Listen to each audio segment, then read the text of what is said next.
Assalamualaikum teman-teman, seperti biasa sebelum mulai Mimin mendoakan semoga teman-teman semua selalu dalam keadaan sehat walafiat. Oke, kali ini kita akan melanjutkan Martial Master versi novel bagian 1947. Bagi yang baru bergabung, selamat bergabung. Dan bagi yang belum subscribe dululah agar Mimin tambah semangat lagi nih bikin videonya. Oke, kalau sudah kita langsung masuk ke isi ceritanya.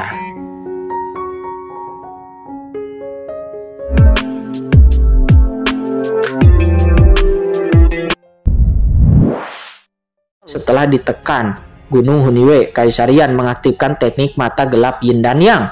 Namun dia memeriksa seluruh area sekitar secara menyeluruh.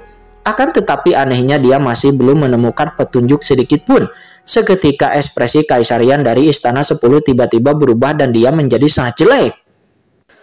Sementara saat ini kesadaran Kaisar Mengpo juga terus-menerus memindai Gunung Hunyue. Akan tetapi dia juga tidak menemukan apapun. Harapannya telah sepenuhnya tertuju kepada Kaisar Yan. Akan tetapi sekarang setelah melihat wajah Kaisar Yan yang jelek, hati Kaisar Mengpo juga langsung hancur. Tiba-tiba hatinya tenggelam. Kaisar Yan dari Istana 10 sendiri, dia tidak mendapatkan apa-apa sama sekali. Melihat itu Kaisar Wu Yue mencibir dan dia menatap Kaisar Yan yang nampak wajahnya pucat seolah-olah sedang berduka atas pewarisnya yang hilang. Kaisar Yan, apakah kamu mendapatkan sesuatu? Kata seorang Kaisar Agung di sana. Dia berkata dengan dingin. Semuanya, Anda juga telah melihat bahwa tidak ada apapun di Gunung Hunyue-ku. Semuanya ini hanyalah omong kosong saja, kata Kaisar Wu Yue. Mendengar itu banyak Kaisar Agung di sana terdiam. Kesadaran spiritualnya tidak pernah menganggur sebelumnya dan dia telah menjelajahi seluruh Gunung Hunyue tetapi tidak menemukan apapun. Segera Kaisar Wu Yue memandang Kaisar Mengpo. Pandangannya menjadi lebih dingin. Apalagi yang ingin Anda katakan? Sekarang aku punya alasan untuk curiga bahwa Anda telah masuk ke wilayahku sebelumnya dan dengan sengaja menjebakku sebagai antek-antek dari klan jurang, dan pasti ada yang salah dengan Anda. Sekarang setelah aku membersihkan namaku, maka aku harus mencari tahu apa tujuanmu menjebakku seperti ini, kata Kaisar Wu Yue. Setelah mengatakan ini, bahkan dia tidak menunggu Kaisar Mengpo untuk berbicara, dan dia sudah menggerakkan tangan besarnya langsung ke arah Kaisar Mengpo. Kemarilah, duar, ledakan. Sebuah tangan besar yang memegang langit muncul di kehampaan.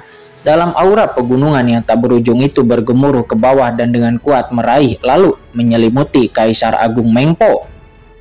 Seketika ekspresi wajah Kaisar Mengpo berubah drastis dan dia meraung dengan marah. Seketika mangkuk Mengpo di tangannya langsung naik ke langit dengan suara gemuruh. Mangkuk gelap itu meledak menjadi cahaya ilahi yang tak ada habisnya dan aliran aura Mengpo yang gelap naik ke langit. Seketika beberapa dari mereka berubah dari naga raksasa berubah menjadi bilah-bilah tajam yang bersinar dengan cahaya ilahi gelap yang tak ada habisnya menabrak tangan raksasa yang turun memegang langit itu dan terus bertabrakan. Hahaha, semua orang mengatakan bahwa mangkuk Mengpo ini adalah air suci tertinggi di dunia bawah. Dari sudut pandangku hari ini itu tidak lebih dari hanya itu, kata Kaisar Wu Yue. Dia mencibir. Di bawah pengaruh energi dunia bawahnya yang tak terhitung jumlahnya, yang tiba-tiba muncul itu langsung menahan raksasa yang memegang langit. Jimat pola gelap dan aliran garis berubah menjadi kekuatan gunung besar. Tidak peduli bagaimana dampak Kaisar Mengpo itu tetap tidak bisa tergerakkan. Di antara langit dan bumi, hujan hitam pekat turun di seluruh gunung dan langit dipenuhi dengan hantu menangis dan juga dewa melolong. Namun Kaisar Mengpo yang cukup untuk membuat dunia bawah merangkak sekarang hanya bisa mundur sedikit demi sedikit di bawah penindasan Kaisar Wu Yue. Ini di atas langit banyak kaisar kuno melihat adegan ini dan mereka semua berubah warna karena ngeri. Meskipun Kaisar Mengpo jarang berpergian ke dunia bawah dalam beberapa tahun terakhir, namun dia adalah orang yang kuat dari zaman kuno dan terkenal di seluruh dunia bawah, terutama mangkuk yang dia buat itu menggunakan air sungai Wangchuan. Kaisar Agung mana yang tidak akan berubah warna setelah mendengar ini? Namun sekarang di bawah penindasan Kaisar Wu Yue, Kaisar Mengpo yang bermartabat, dia bagaikan hewan yang dikurung tanpa perlawanan. Bagaimana hal ini tidak membuat semua orang terkejut? Metode Kaisar Wu Yue telah mengubah awan dan hujan dengan tangannya. Yang hal itu tiba-tiba membuat semua orang sadar akan betapa hebatnya metode yang dimiliki oleh Kaisar Wu Yue, salah satu dari keempat Kaisar Agung. Melihat tangan besar Kaisar Wu Yue akan menghancurkan lapis demi lapis kekuatan Kaisar Mengpo dan dia hendak mengambil Kaisar Mengpo ke tangannya. Namun pada saat ini, boom, tiba-tiba energi gelap kuno melonjak ke langit seperti tombak yang langsung naik ke langit membawa aturan Kaisar tertinggi lainnya.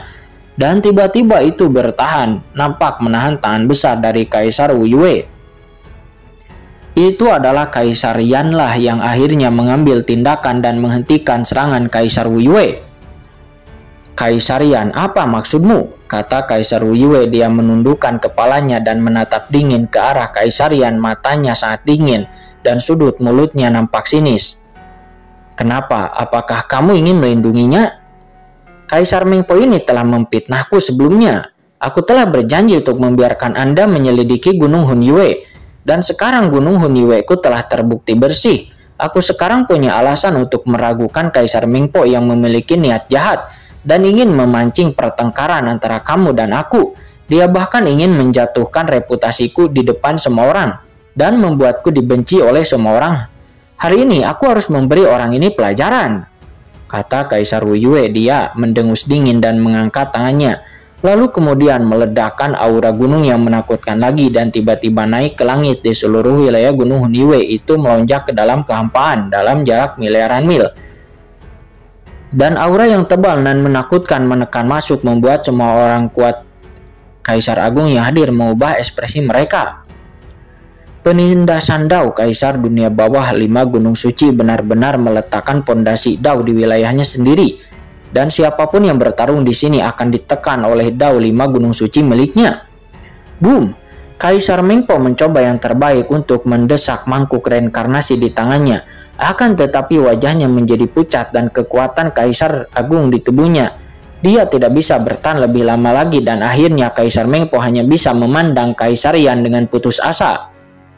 "Saudaraku," suara Kaisar Mengpo bergetar seperti menangis dengan penuh kesedihan dan juga kemarahan.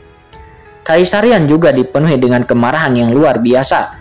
Dia benci kali ini dia tidak ada bukti yang bisa menunjukkan kejahatan Kaisar Wu Yue yang bisa ditemukan di Gunung Hun Yue. Dia sekarang sudah jatuh ke dalam posisi pasif. Jika dia secara paksa menyelamatkan Kaisar Mengpo, maka dia takutnya hal itu pasti akan memicu penindasan paksa terhadap Kaisar Agung lainnya. Dan sekarang dia tidak memiliki keunggulan secara moral. Jika orang-orang Kaisar Agung lainnya yang hadir di sini membantu Kaisar Wu Yue dari 5 gunung suci, maka dirinya sendiri mungkin akan dalam masalah besar. Akan tetapi sekarang Kaisar Yan sangat sulit baginya untuk bisa membiarkan Kaisar Mengpo dilukai seperti itu oleh Kaisar Wu Yue, sedangkan itu adalah saudaranya sendiri. Akhirnya Kaisar Yan menatap Kaisar Mengpo sambil menggertakkan gigi. Kaisar Yan melangkah maju dan hendak mengatakan sesuatu, namun saat itu tiba-tiba, boom! Dari kedalaman Gunung Hun Yue sepertinya ada suara yang pecah yang tidak dapat dijelaskan. Perasaan yang membuat semua orang yang hadir tiba-tiba menurun dan mengejutkan jiwa-jiwa mereka. Semua orang pun buru-buru menundukkan kepala dan menatap Gunung Hun Yue, hanya untuk melihat retakan halus muncul di dinding batu tersembunyi jauh di dalam Gunung Hun Yue tersebut. Dan dari retakan itu satu demi satu dengan kekuatan penghancur napas gelap yang perlahan menghilang dan segera setelah muncul, seluruh dunia bawah berguncang dan surga melonjak seolah-olah akan menjatuhkan hukuman napas kelanjuran. Dalam kehampaan Kaisar, para ahli Kaisar Agung yang tak terhitung jumlahnya tampak ngeri dan mereka semua sepertinya merasakan kedatangan musuh alami. Bahkan Kaisar Wu Yue juga mengecilkan pupil matanya dan matanya menunjukkan ekspresi ngeri yang luar biasa karena disitulah tempat altar jurangnya berada. Bagaimana ini mungkin? Akan tetapi kesedihan dan kemarahan di wajah Kaisar Yan yang ketika merasakan itu berubah menjadi ekstasi. Dalam sekejap dengan kekuatan magisnya, Kaisar Yan secara alami merasakan aura menakutkan nan jahatnya mengintai di sini. Segera setelah tembok gunung itu retak di kedalaman Gunung Hunyue, dia terbangun. Dan pada saat ini itu seperti gunung berapi yang meletus-letus. Tanpa berpikir terlalu banyak, Kaisar Yan tiba-tiba memandang Kaisar Wuyue dan berteriak dengan marah. "Wuyue, kamu masih berani mengatakannya bahwa kamu tidak bersalah? Kamu lihat apa ini? Aku tidak tahu apa ini," kata Kaisar Wuyue. Dia masih menolaknya. Dan malah dia menuduh Kaisar Yan telah ingin menjebaknya. Kaisar Wuyue masih tidak ingin mengakuinya dan dia meraung kepada semua orang. "Semuanya, ini adalah tangan rahasia yang sengaja diletakkan oleh Kaisar Yan di sini untuk menjebakku." Namun sebelum dia selesai berbicara, tiba-tiba boom, seluruh dinding batu meledak dengan keras dan aura jurang yang menakutkan naik ke langit dari dinding batu tersebut.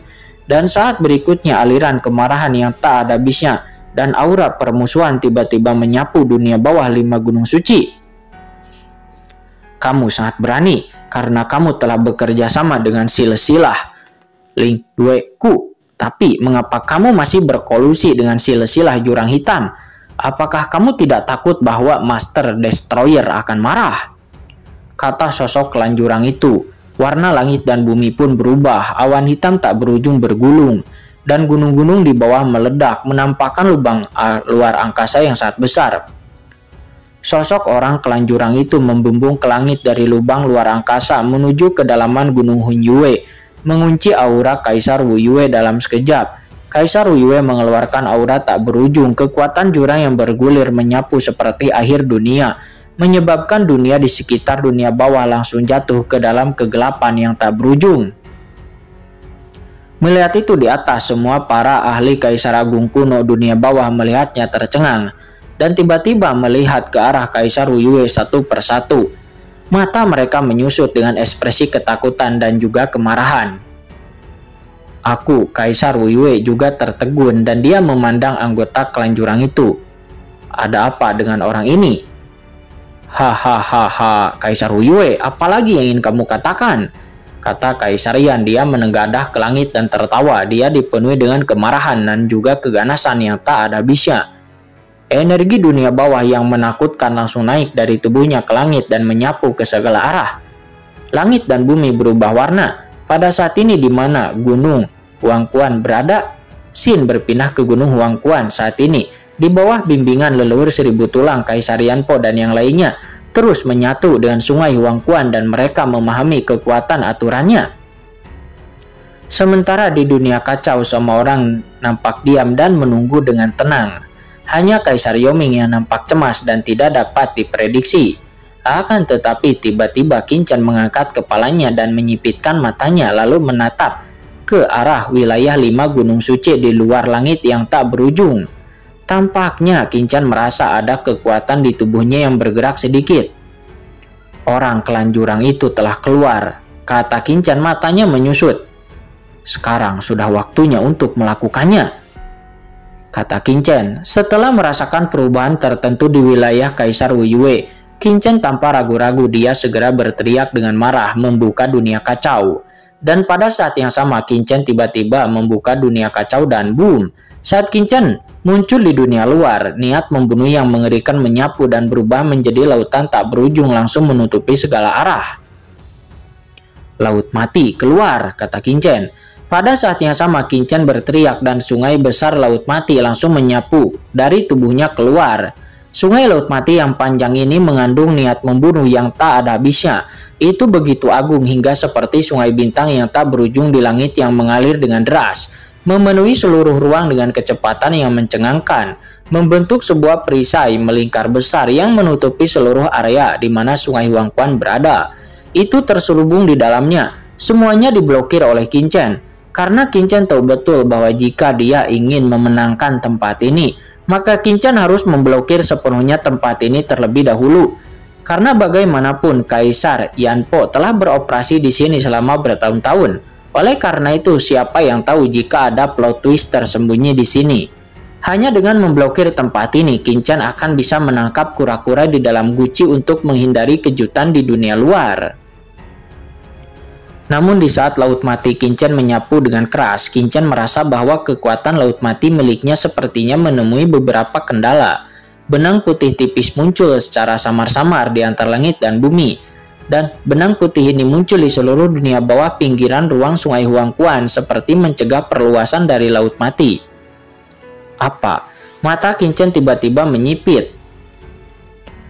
Di dunia kacau, Kaisar Yoming yang telah lama menunggu dengan tidak sabar pun tertawa keras dan seluruh tubuhnya langsung berubah menjadi aliran cahaya dan dia juga bergegas menuju ke dunia luar. Ayo pergi, bunuh.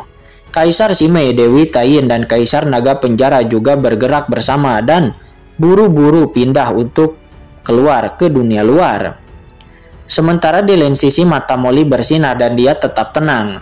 Setelah menatapnya dan tersenyum, Molly mengambil langkah ke depan. Dia tidak terburu-buru di saat berjalan, seolah-olah sedang berjalan di tamannya sendiri. Molly selangkah demi selangkah menuju keluar dunia kacau. Dan sesaat sebelum Qinchen merasakan sesuatu yang aneh dan hendak mengambil tindakan. Di dekat Sungai Huangquan, Kaisar Yanpo pun menyipitkan matanya dan sambil menggunakan aturannya sendiri untuk berintegrasi dengan Sungai Mata Air Kuning. Kaisar Yanpo terus-menerus memahami kekuatan aturan lain di Sungai Mata Air Kuning, namun pada saat yang sama, pikiran Kaisar Yanpo melonjak dan perhatiannya langsung tertuju kepada leluhur 1000 tulang.